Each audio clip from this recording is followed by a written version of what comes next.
In other news.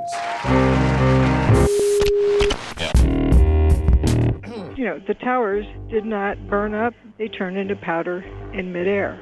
It's scary to have this helicopter hovering around. You walk up to them and confront them. They can't stand that. Welcome to Another News. I'm Jeff Brady. To this day, the Sasquatch forest people remain elusive, and their true nature has evaded many investigative, in-the-field style television shows and documentaries. In fact, the campaigns to track them as animals is a deceptive tactic and an insult to the clans of psychic ancient ones and forest giants. World governments know the beings are psychic and how they can be non-physical. Intelligence agencies also know this, yet a public narrative continues that Sasquatch are primitive animals. Our guest, Kewaunee Lapseritis, has traveled and camped in the most remote areas of North America. He's in contact with clans of the Ancient Ones and Sasquatch.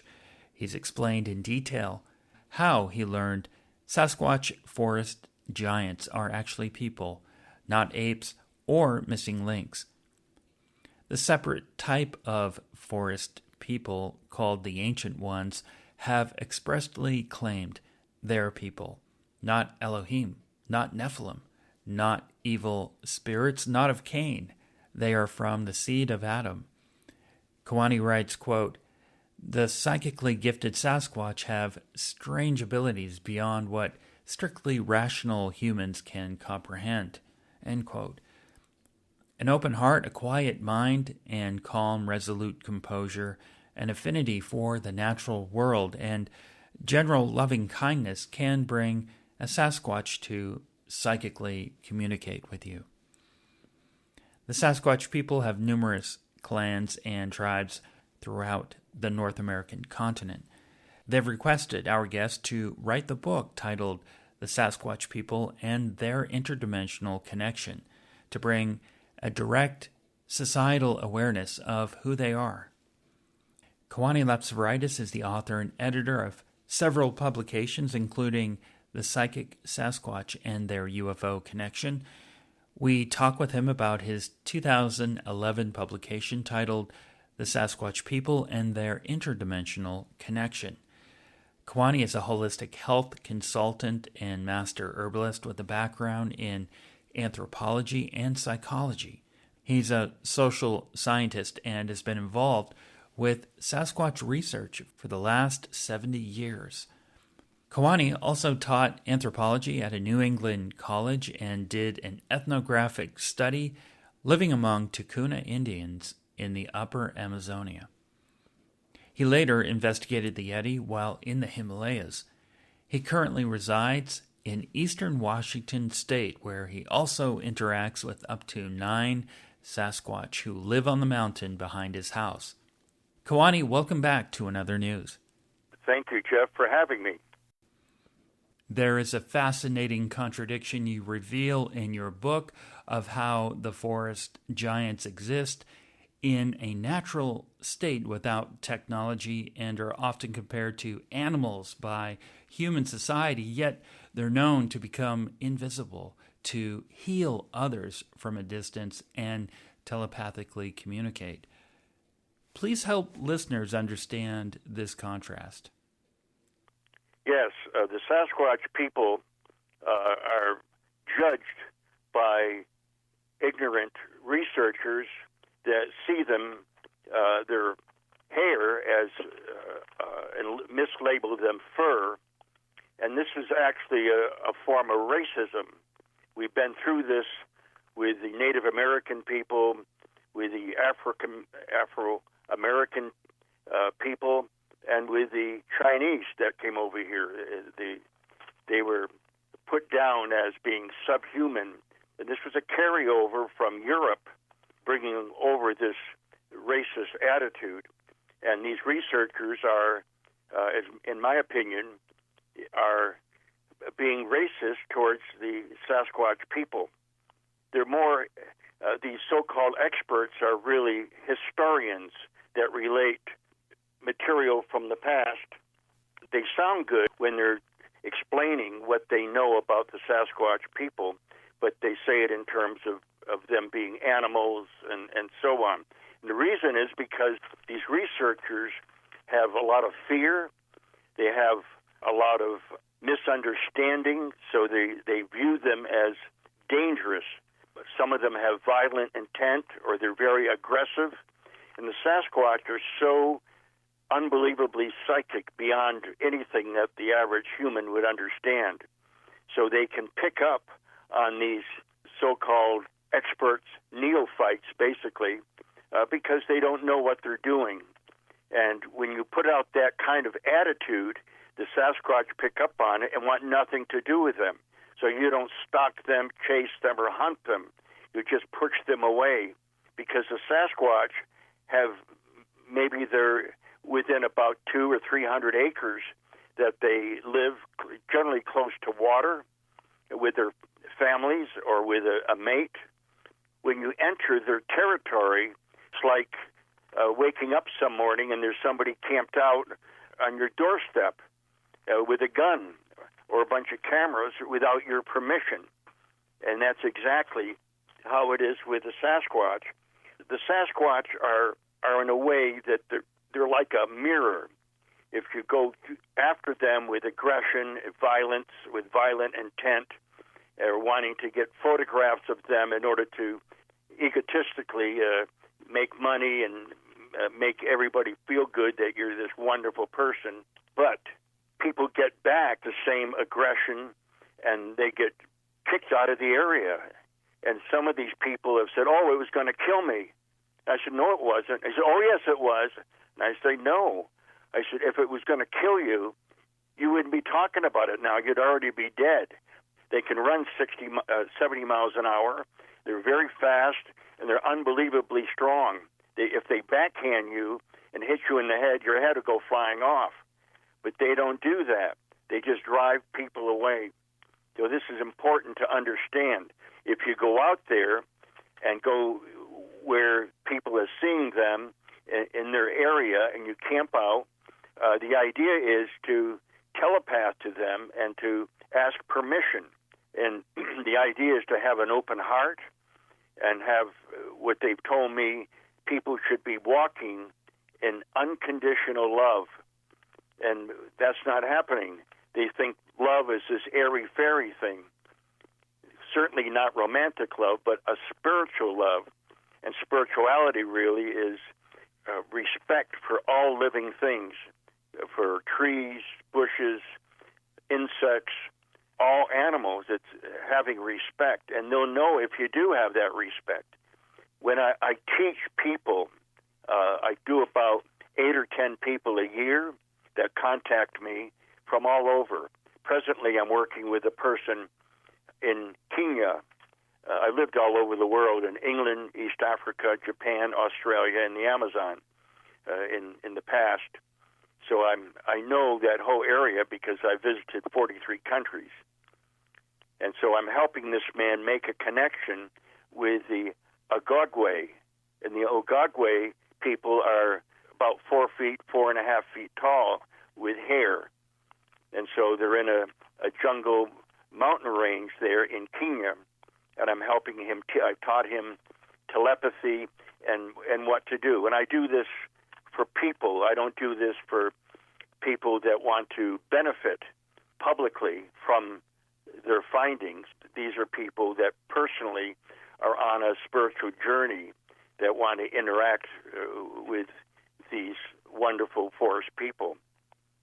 So if you go out there with love in your heart, with kindness in your heart, and with respect, they're going to pick up on that, and they'll come to you. You don't go to them. And this is the big mistake of all these 99% of these researchers that are extremely ignorant, and yet they call themselves experts when they're not experts. They're expert historians. One man spent his entire life, starting in the 1960s, stalking them. He only found 4 tracks in his whole life. nothing. He wasted his life because he didn't know what he was doing, yet he's hailed by other people and with himself as being an expert when he doesn't know anything about the Sasquatch in terms of intimacy and who they truly, really are. So they asked me, I said to them, how long have you been monitoring me? And they said, we were there at the moment of your birth. I said, what? Why? They said, because you have a mission with us. You understand us already. And, of course, I was raised hunting, fishing, trapping as a boy, and I had a lot of wild animals for pets, several of them all the time. And whenever I went in the forest, a lot of animals would walk right up to me. This is important to understand because if people want to connect with them, I will help them as long as they're doing it for their own benefit and not to try to stalk them down and harm them. One group up in Canada contacted me several years ago and said, "Oh, we'll give you $1,000 if we can come down and you lead us to where the Sasquatch are." And I said, "No, I won't do that." They said, "Why not?" I said, "Because of your intent." I said, I don't do that. I said, that isn't how I operate. I said, I know them extremely well, and I represent them, in a sense, between their world and the outer world. Kewaunee, what are some reasons why the government agencies manage the perception of Sasquatch and the Ancient Ones to be dangerous physical beings, implying they wouldn't want an empathic and telepathic interaction with humans to emerge? For one thing, the Sasquatch initially said that they were bioengineered, that's basically genetically engineered, by friendly ETs millions of years ago, and gave them all these abilities because they can pick and choose different DNA areas and to create anything. They're millions of years ahead of us, not a 1,000 years or whatever. We are very infantile in terms of science here, they say, on our planet. And so we just don't understand what's going on in the rest of the universe. So, but they were originally bioengineered in order to help the humans. And they were very friendly with the humans. But later, they said that this happened in Lemuria, out in the Pacific Ocean. And then later, many of them were brought to Atlantis. Now, if this sounds science fiction, it's not. Now, a different leader came about in Atlantis that was evil, that was not a nice guy. And so the Sasquatch fled into the wilderness, into the forest areas of the world. And what they told me that to get away from some of these people that were hunting them, they disappeared into the deep wilderness in order to become a myth. So if you know what I'm saying, that they were viewed as a myth because they could come and go, and they are interdimensional. They told me they have access to 8 different dimensions. So our government doesn't want these people, these forest people, to help us. They have a totally different agenda. Our government has a lot of technology that's far advanced that they're not telling the public because they're using it against the public. They're not spiritual people. That is, they're not honest and respectful of the people that they're governing. So they don't want the Sasquatch to help us. But this is the end times. We're ready to have a bombs drop for World War III, and this is not a joke. And this is not, people should not be complacent about this. This is the time. I asked about 12 years ago a Sasquatch, I said, will there ever be a World War III? And I was thinking, I hope not, And his answer was, World War III has already started. They just haven't dropped the bombs yet. So all this has already been laid ahead of us here. I've heard several accounts that Sasquatch are Cain, the bloodline of Cain, or are Nephilim. And I think some Mormons think they're from the bloodline of Cain. It's interesting to read how the Ancient Ones have communicated to you a clarification on this. Where do these claims come from about the Cain bloodline and Nephilim? Okay, first of all, that is incorrect. First of all, a Sasquatch has a peaked head and an ape-like face, and their arms are down to their knees. But they told me they have absolutely no connection with anthropoid apes. They are not apes. Some researchers say, they're North American great apes. It's ridiculous. It's almost comical, other than it's erroneous information. The Ancient Ones have a round head like us. They have a human face, and they told me that the DNA was taken from the Ancient Ones in order to bioengineer the humans, that we were bioengineered, just like the Neanderthal were bioengineered, and some of these other hominids were. We did not come from monkeys. I mean, that's crazy stuff. But they also told me, the Sasquatch, that later they were here during the time of the dinosaurs, and that later the friendly ETs bioengineered these hairless giants. There's thousands of skeletons that were found, especially in the burial mounds, all through the Americas here, and were given to the Smithsonian Institution. However, if you go there and say, I'd like to see these, they say, we don't know what you're talking about. We don't have any. It's a cover-up. Why would it be a cover-up? Because it's an embarrassment. All these other beings and humans were created. They believe in the Darwinian theory, and the Darwinism is real, but not for the humans. They were bioengineered.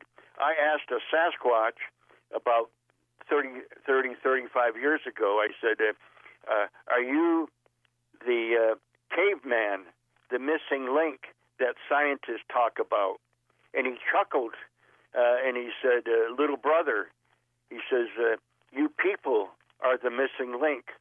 You don't know where you've come from or where you're going.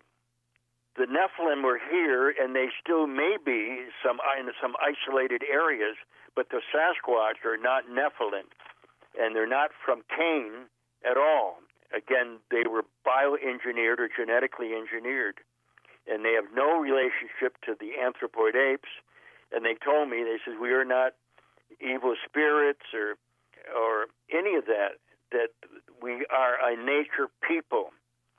And so they emphasize that, and they feel insulted when these reckless, naive, so-called experts keep referring to them as animals. They find that very, very offensive. As a Sasquatch whisperer that I am, I'm trying to put all this in perspective. I can't prove it, but I'm not trying to prove it. I'm just passing it on directly from the forest people that told me this. So if you don't want to believe it, fine. That's your privilege. It's not going to offend me, but you'll be barking up the wrong tree. I've been referred to by some of these mainstream researchers as being a fraud because they're so threatened by reality and by what I have shared. But the Sasquatch themselves refer to these so-called experts as children. They refer to them as children because they say they don't know what they're doing, that they're all ego. So this is important to understand because their anger, the researchers' anger and their negative thinking and their selfish attitudes towards the forest people drive the Sasquatch and the Ancient Ones away. I mean, there's many different beings out there in the forest and that they don't know about. And people hear about the dog-faced people, they hear about the skinwalkers and all kinds of stuff, and all this is real. It took me a while as a social scientist to accept this myself. I just didn't accept it right away. I had to digest this and think about it before I even wanted to share any of this, because sometimes it didn't seem real to me. But these beings are real, and they're about 100 times more intelligent than we are. So when they're sharing information, they want me to pass this on to the public and to some of these naive experts that still don't know what they're doing, because they're driving them away rather than learning about them. I mean, one man found 4 tracks in all the years that he was out there. Tracks and hair, and even some of the sounds that they make that's been recorded does not share information. It's very limited. But when you start to communicate with them in a loving way, then that's when they come to you. They've healed me several times. They've saved my life a few times, and I trust them. I really appreciate how you weave the various healing anecdotes and stunning eyewitness experiences with Sasquatch Whisperers. Please tell listeners about the Whispers, and what is it about these people that will draw in a telepathic communication with the Ancient Ones or Sasquatch? Well, first of all, go out with a loving heart. No fear. Fear will block it. But you have to learn telepathy. I teach people the correct way to telepath and what to say and what kind of an attitude to have when you go out there at the edge, and to ask permission to go for them and ask for some spiritual guidance from the forest people. Once I thought I was being really smart, and I said to a Sasquatch, I said, I think I have an answer that will help your people. And he said, well, what's that? And I said, well, a lot of these researchers want a body, and a lot of them want to sell it for $10 million and be famous and all that. And they know all this stuff. The Sasquatch know, and the Ancient Ones know that. However, I said, when one of your elders and a tooth falls out or comes out, or maybe one of your young ones, a tooth comes out, if you give me the tooth, I'll have the DNA in there analyzed, and it'll prove that your people are human. And I thought he was going to say, great, or yes, or no, or whatever. But this is what he said. He said, little brother, he says, we know that you have an open heart, not like the other researchers. However, that is not the direction we wish to go in. This conversation is now over. Now, he wasn't being rude. His way of saying, don't bring it up again, because it has nothing to do with where they're at and how they agree on it. They have meetings periodically where the friendly ETs pick up the Sasquatch people and the Ancient Ones, and they go off into a mothership. And when they arrive at the mothership, they have a giant chair for them to sit down on, and they have all these different races of beings from different planets, and they all look different. This is almost like Star Wars, but it's true. And so they have meetings where everybody has input on how to deal with these unevolved, not civilized Homo sapiens down here that are warlike, and that want to kill everything, want to destroy the environment. That's why I go back to the environment, because the Sasquatch and Ancient Ones are the ultimate environmentalists. They know what's going on, and they're sad about it. And, our corporations that are, they told me greed and power are the two number one reasons why the humans are slowly going into extinction. We're at the top of the list. There are other Sasquatch whisperers besides myself. I was the first. It's been 46 years ago that they contacted me. Now, since then, other people have come out. that they've contacted, other humans they contacted, and are having experiences, and some of the time they would heal a member of the family, the Sasquatch would, and interact with them and become friends. A few of these whisperers have become so egotistical that they become self-centered, and everything is themselves rather than interacting in a proper way. Some of them have actually turned evil. And when that happens, the Sasquatch and the Ancient One withdraw and have nothing to do with them. Now, yet they're still telling people, yes, I'm having these experiences, the telepathy, which is some of them outright are lying about it. It's not true. Others that are getting telepathy, they're from demons, the Sasquatch said. These are reptilian demons that took the place of the Sasquatch that have left these people because they're not being true to educating the public and so on, like I'm doing, and using their abilities to help others.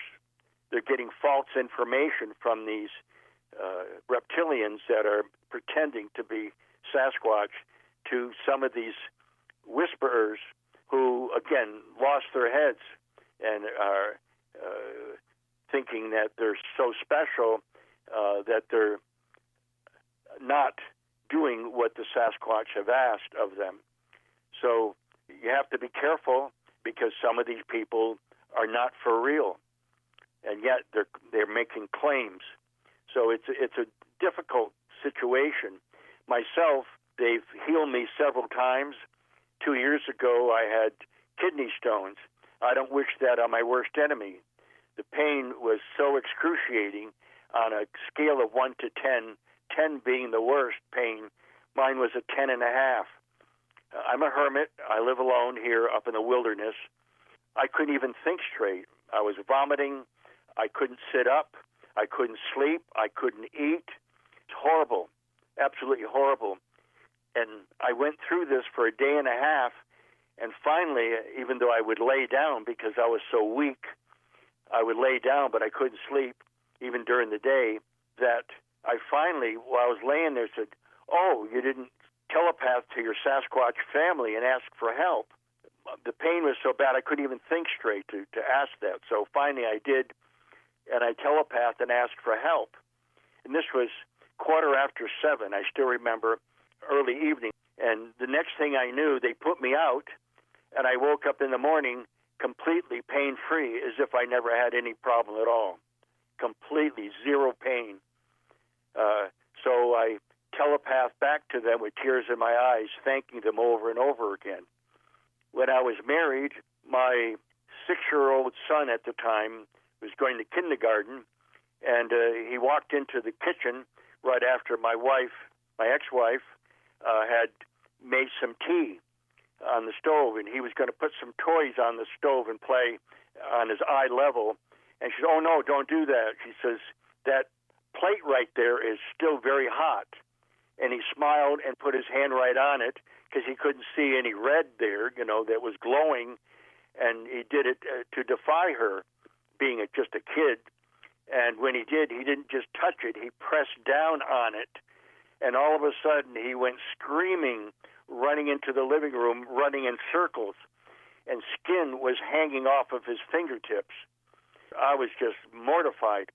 So I quickly went in the kitchen, grabbed a Ziploc bag and put ice in it, and grabbed him and sat him down because he was screaming, running in circles, put his hand on there, and I could see he got relief right away.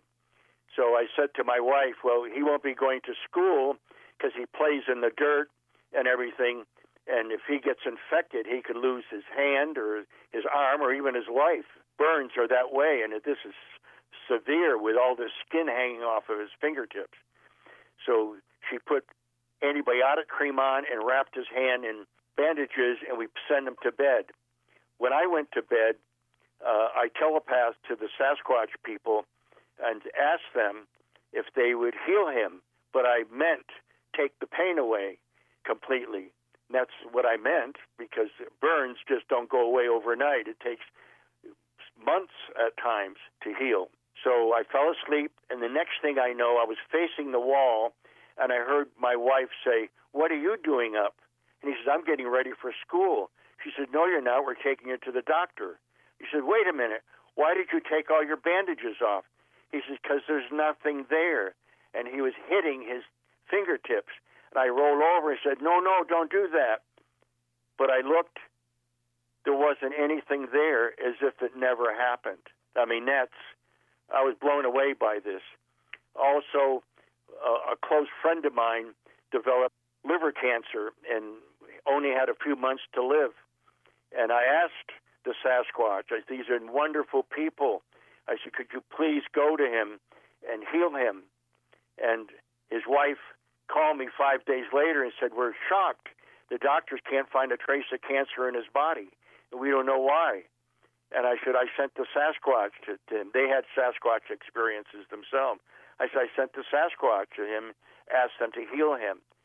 And so even every so many months or year when we talk on the phone and stuff, or I visit them, her husband always thanks me for sending the Sasquatch and to saving his life. So these beings have a tremendous amount of powerful ability we know nothing about. And I myself been doing healing work now. This year it's been 50 years. I'm a master herbalist. I had cancer twice. The ETs came and told me what herbs to take for the cancer. And 5.5 weeks later, I was cancer-free. Later, 6 years later, I had melanoma, and I used the herbs that they told me, and I was cancer-free in 2.5 weeks. So I changed my diet and some other things and so on, and I'll be 83 here real quick this year, and I'm still fine. I take ginseng and other herbs to stay well and keep my immune system strong. I help people. If people contact me at SasquatchPeople@hotmail.com, Sasquatch People is all one word, SasquatchPeople@hotmail.com, I'd be able to help them. Now, the subtitle of your book is The Hyperdimensional Connection here, and you mention an eyewitness account of a person who has been in contact with the Sasquatch family. He watched a juvenile Sasquatch partially appearing as if practicing to dematerialize into the non-physical. I've heard similar accounts that are perplexing to those who don't quite realize that Sasquatch and the Ancient Ones, they're in the non-physical as well. Could you tell listeners more about this? Yes, I mean, I myself several times have seen them dematerialize right in front of me while they were talking to me. And when they're finished, they just dematerialized. So I've had so many experiences, and I'm not exaggerating at all, but it's over 1,000 times. That's why some of these naive researchers refer to me as a fraud, because they haven't had one experience. How could I have over 1,000? Because I befriended them, because I'm not afraid to speak the truth publicly. Why would I be afraid to speak the truth? The truth is the truth. So they don't get it, but that's okay. Maybe in another 10 or 20 lifetimes they'll get it, because they're just easily threatened by the truth. People have told me that they've seen juveniles appear and disappear and be friendly to them. One woman came up from California to visit me and in the wilderness, and she camped out there outside of my cabin for a few days, and nothing happened. But then one morning she went out into my deck while I was making breakfast for her, and a juvenile about 4 feet tall appeared at the bottom of my steps, smiling at her and looking at her. Before she could telepath to it, it dematerialized. And then when she turned around to look out into the woods, there on the railing was this ball almost as big as a basketball that was orange, glowing. there right in front of her, just about 2 feet away. And she was shocked. She didn't know what it meant or anything, and then it dematerialized. Then when she was leaving, I told her, well, when you back out of my little driveway here onto the dirt road, and it was a dead-end road, so there was no traffic there, but still there was a tree off to the side, and she'd back up, so I'm telling her which way to go, and which she did, but all of a sudden she turned the wheel the wrong way and accelerated and almost hit the tree. She went into the branches of the tree. And I thought, what the heck? Why didn't I didn't tell her to do that. And what happened was, after she left, she called me up and said, and apologized for that. She says, but there was a 10-foot Sasquatch standing behind you that all of a sudden materialized, and I couldn't believe it, and I couldn't even think straight, and why she was backing up. Another time, I had to have the front end of my car realigned. So I made an appointment in North Seattle to drive the 50 miles there. And when I got there, the man said, come back in an hour, it'll be ready. So I came back in an hour, and he said, it's not ready, we didn't even start on it. And I said, well, what's wrong? And the master mechanic said, come out into the garage. And he had it up on a lift, and he said, tie rod. He reached over and to touch it, and it fell off in his hand because there was no bolts in it. And he says to me, he says, I don't know how you even got here. He said, you're lucky you didn't take the freeway. He said, you would have been killed. I said, I was on the freeway. That's how I got here. He said, what? He says, I don't understand it. He says, there's no way you could even turn your wheel or do anything. He says, it's crazy. And I said, well, go ahead and fix it, and then, realign my front end. When I got home, as soon as I went inside, I sat down at my desk, and a Sasquatch walked right through, an Ancient One walked right through the front door and came right up to me and said, we were the one that telekinetically held on to that tie rod so you wouldn't get into an accident and die. And as I was thanking him, tears were running down my face. I was so impressed and so grateful to them for saving my life. So does that sound like a monster to you that needs to be shot and put in a museum or something by these idiots that want to kill a Sasquatch? It's fascinating. You do distinguish between the different types of forest giants, including ancient ones. Could you remind listeners of those differences, please? Everybody mislabels the ancient ones a Sasquatch because they don't know any better. The so-called experts, they don't even know any better because they haven't talked to them or interacted with them in any way. So they just... some of their fantasy theories become real to them after a while because that's all they've got that they fabricated. But the ancient ones, I've interacted with both of them. As a matter of fact, when a person reports, say, gee, I was deer hunting and I saw a Sasquatch, and when I looked through the telescope, he had a human face. And so I couldn't shoot him. Well, wait a minute, which is it? People say they have an ape-like face, and then some people say, which is it? Well, it's because they're two different races of people. So at one time, I was engaged to a woman, and we had a broken engagement, and I was very depressed over this whole thing. So I was helping someone, and a female ancient one appeared, and she had a beautiful face. I mean, she could have won Miss America easily. Green eyes, just absolutely a gorgeous face. And she said to me, they refer to me as Dream Man. They said because I can look ahead and so forth. But she says, Dream Man, I want you to come up in the forest to make love to me. And I said, I was a little shocked by this. And I said, well, right now I'm busy helping someone. And she said, it's good to help others, but I am lonely. And I've come through the portal there to come on this side. Would you come up there and to make love to me? I told her no. I sometimes joke with people when I'm lecturing and say, well, maybe I should have done it just for science. But I would have learned a lot if I had done that. And she had hair all over her body, but this absolutely gorgeous face.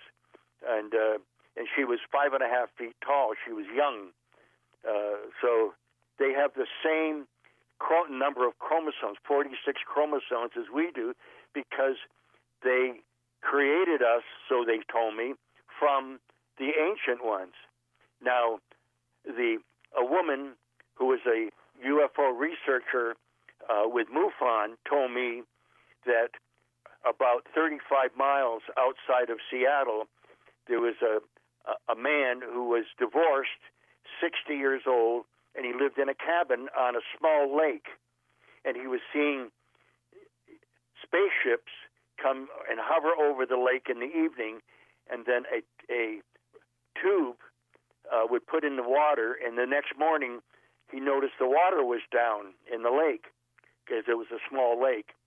And then at a distance, he thought he was seeing Sasquatch at a distance, but he never made the connection between the two. Now, one evening, there was a knock on the door, and he opened the door, and there was this beautiful woman standing there, about 6 foot tall.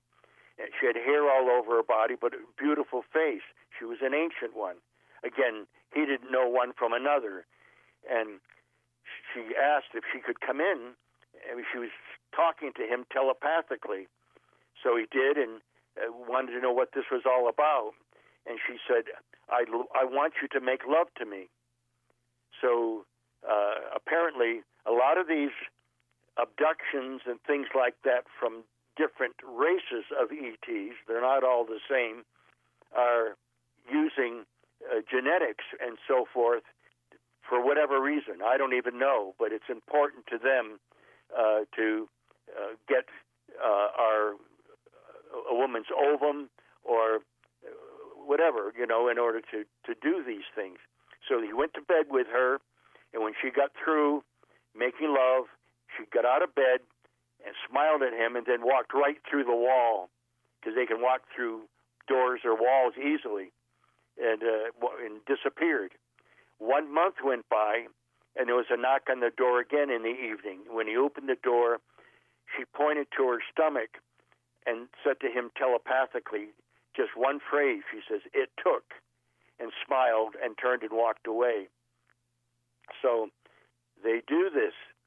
One woman who is having Sasquatch experiences and ET experiences, because they're one and the same basically, was taken, and they somehow, anyway, got her pregnant.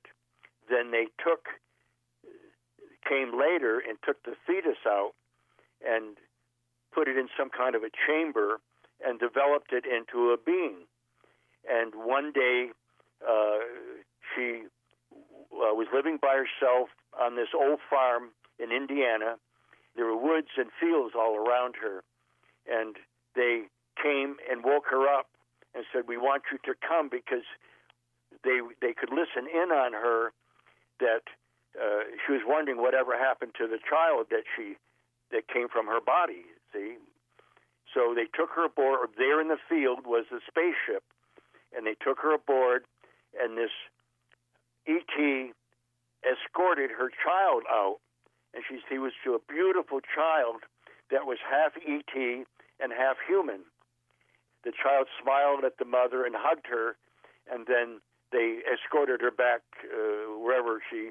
whatever they were doing. So the next morning, when she went back to bed, then the next morning, a neighbor called, a man, and he says, "Gee, I got to tell you something." He says, "I don't know if you want to believe me or not, but he said, I couldn't sleep last night, and my wife was asleep, so I got up and went into the living room. But when I looked out the window, there in the field was a spaceship," he said, "and it was close to your house." He said, I don't know if you want to believe this or not." So there was proof. And so she contacted MUFON, the Mutual UFO Network, and was interviewed and so on, and gave them that information. So these things are happening, but the average person doesn't know about it or doesn't believe in it. They've been watching too many science fiction movies and think it's all a joke when it's all real. Kewaunee, in your book, you write how the Ancient Ones explained that portals are on a ley line and the nucleus of a vortex moves up and down the line based on astronomical movements and changing seasons.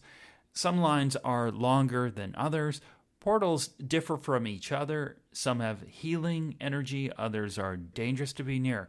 A vortex can move through solid matter, which explained the vortex appearing in a boy's bedroom as you described in one anecdote. Would you please talk more about the nature of energy line movement and how the Sasquatch people may use them? A portal is something, it's a door to another dimension that they use. A vortex is an energy field that even some spaceships go to these vortex, and I don't know if they get energy from it or whatever, get charged up or something. But I was told to stay away from the vortexes or vortices. Either one is correct. I found numerous portals and talked to the beings on the other side, and ETs have talked back to me through that portal. Now, but a vortex is generally on a ley line, and these ley lines are north to south all through the planet. For example, I went to Gold Hill, Oregon, where they have a vortex. It's commercial. People can go there and see, and you can stand up a broom on there on a vortex and all this stuff. So it's really an amazing place. And when I went through there, a person was giving a short lecture, and it takes about 45 minutes. And she said, up on a hill here, there's a vortex, and so on. And we were inside this cabin. It's an old one-room cabin that some gold miners used a century ago. I said to myself, it's not. The vortex is right here in the corner of this room, and she's wrong. So I didn't say anything to her, but I asked, I said, where's the owner of the place? So she's back in the kiosk. And so when we got through, I went there and said to the woman, this is incorrect what you're telling people. She said, oh, no. She says, I know what I'm doing. I'll show you. And she got a pair of L-rods, and we walked up to beside the cabin, and she said, watch, these are going to point up there, up on the hill. I said, no, they're not. And she smiled and said, yeah, you'll see. And it pointed to the cabin. And she said, what? And I said, come inside and do it. I said, it's in the vortex right now is in that corner. And so she did with the L-rod, and it pointed to the corner. She said, how do you know? I said, I'm a master dowser. I said, I do psychic work for police. I found criminals for them and for missing persons. And I said, they move. And she said, but it always pointed up north, here about 60 feet up on the side of the hill. And I says, do it in the springtime and it'll be up there. But this is late September. It moved all the way down and now it's here. I said, the nucleus of that vortex moves up and down that ley line. And so I taught her something about that. When there's a phenomena where people are incinerated and they find their shoes, their feet are still in the shoes, but the rest of their body's been incinerated, which means it's unbelievably hot. But the rest of the room, even the chair, is not burnt, and there's no fire in the house. So how could this be? It's a big mystery. Here's the answer. The person just happened to have a chair on the vortex line. And when that nucleus of the vortex ended up through that chair and on the chair while the person's sitting there, when they reached up to shut the light off, they grounded themselves out. because they were encapsulated inside of this nucleus of the vortex, and which created a fire, and the person sadly died by being incinerated inside of this capsule, like where fire would not happen outside of it. So that's how these people are incinerated. No one has ever said that. I didn't read this anywhere. This is what I know and what I've been told. Talk about being at the wrong place at the wrong time.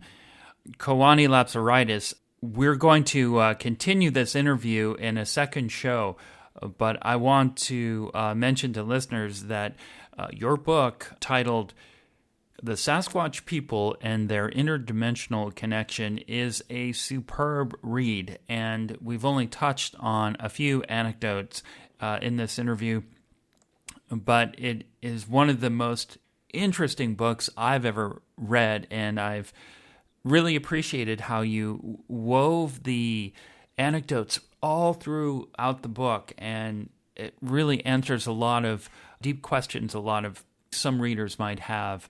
If listeners want to read some of your work, your publications, how would they do that?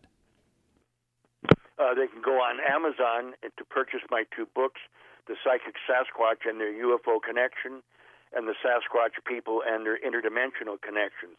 If anyone wants to learn telepathy or to ask me questions, they can also call me by phone at 509-590-0415. That's 509-590-0415. I'd be happy to speak with you.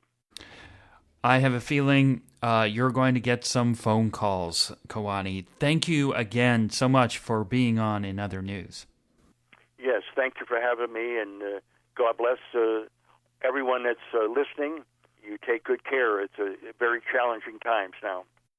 Well, that's the end of part one of the interview with Kewaunee Lapseritis. There are many connections into topics of past shows, such as the reptilian reference, the Lemurian and Atlantean reference, the reference to giants, and the Smithsonian cover-up of the remains of the giants. Dr. Ross Hamilton was a guest on this show recently discussing this. The abduction, the interbreeding accounts with the Ancient Ones and Sasquatch is another topic addressed on this show recently. The truth of this reality has been dragged out into the public square. I also want to mention one account from Kewaunee's book, quote, "While conducting field work in Texas, I was told that back in the 1800s, the Ancient Ones would occasionally find a black slave, lost and in want of food and shelter. They would tell him or her not to be afraid, take the escapee into their clan, teach him or her their ways, and eventually find the newcomer a partner to mate with. The giants seem to be aware that an outsider can strengthen their gene pool. Amorous encounters between humans and Sasquatch types appear to be rare but authentic and are reported in other countries as well." Kewaunee is the first academic to experience and document the dynamics of mental telepathy and psychic healings, and to witness interdimensionalism in the quantum realm of the Sasquatch people. Stay tuned for part 2 next week. That's going to do it for In Other News. I'm Jeff Brady. Visit inothernewsradio.com for archives and more information about the guests.